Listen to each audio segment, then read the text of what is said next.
ఇక్కడ హ్యాండ్ తీసుకుందాం, ఇక్కడ హ్యాండ్ తీసుకుందాం. ఇక్కడ హ్యాండ్ తీయడానికి మనం సంఖ ఎంత అయితే డౌన్ చేసామో ఫ్రంట్లో సంఖ ఎంత డౌన్ చేసామో చూసుకొని ఇది 9.5, ఇది 9.5 కాబట్టి ఇక్కడ 9.5 ఉండాలి. ఇక్కడ 9.5 కొంచెం పెంచుకుందాం. ఇది సరిపోయింది. ఇది 9.5. ఇది ఇప్పుడు ఇక్కడ మార్కింగ్ చేసుకుందాం. ముందు ఇది మార్కింగ్. ఇది ఓవర్లాక్ చేసే మాట అయితే ఖర్చు, ఇది లోడింగ్ చేసే మాట అయితే ఇంత ఖర్చు. లోడింగ్ కోసం ఎక్స్ట్రా ఖర్చు. ఇప్పుడు ఇక్కడ సంకటం చేయడానికి చెస్ట్లో నుంచి 8వ భాగం, 8 చెస్ట్ మే 8 భాగం, 5 తయారు, 8వ భాగం తయారు. ఇప్పుడు ఇక్కడ హ్యాండ్ లెంత్ 9.5, లూజ్ వచ్చేసి 14. ఇది 14, ఇది ఖర్చు. ఇక్కడ వచ్చేసి ఇది స్ట్రైట్, కానీ మనం ఒక పావు ఇంచి క్రాస్ చేయాలి. పావు ఇంచి క్రాస్ చేయడానికి స్కేల్ని క్రాస్ ఉన్న వైపుకి పెట్టుకోవాలి. హాఫ్ హ్యాండ్స్కి ఇలా క్రాస్గా పావు ఇంచి క్రాస్ చేసుకోవాలి. అప్పుడు హ్యాండ్ చక్కగా కూర్చుంటుంది.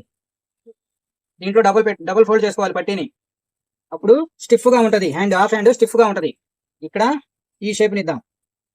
ఇప్పుడు ఇక్కడ ముందు ఇలా కటింగ్ చేసేద్దాం.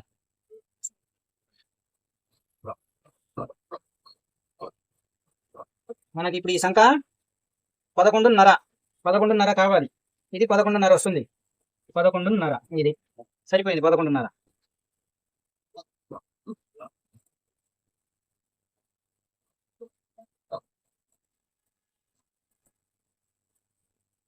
ఇక్కడ ఘాట్ పెట్టుకోవాలి. ఇది ఇక్కడికి ఫోల్డింగ్ లైట్ గా షేప్ ఉంటుంది. ఇది హాఫ్ హ్యాండ్ లైట్ గా క్రాస్ ఉంటుంది షేప్.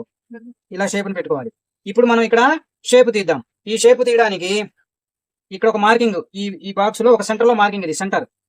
ఇక్కడ నుంచి 2.5 పాయింట్, ఇక్కడ 2.5 పాయింట్ పెట్టుకోవాలి. ఇక్కడ పాయింట్ తక్కువ 2, షోల్డర్ పావు తక్కువ 4 కాబట్టి పాయింట్ తక్కువ 2 ఇంచున్నర నుంచి దీన్ని షేప్ వాల్చాలి. ఇక్కడ ఇంచుంపావు, ఇక్కడ గుంట వచ్చేసి ఇంచుంపావు. హాఫ్ హ్యాండ్ కాబట్టి దీనికి ఎక్కువ తీసుకోవాలి షేపు. అప్పుడే హ్యాండ్ మెలిక తిరగకుండా, ఫోల్డింగ్స్ పడకుండా బాగుంటుంది హాఫ్ హ్యాండ్.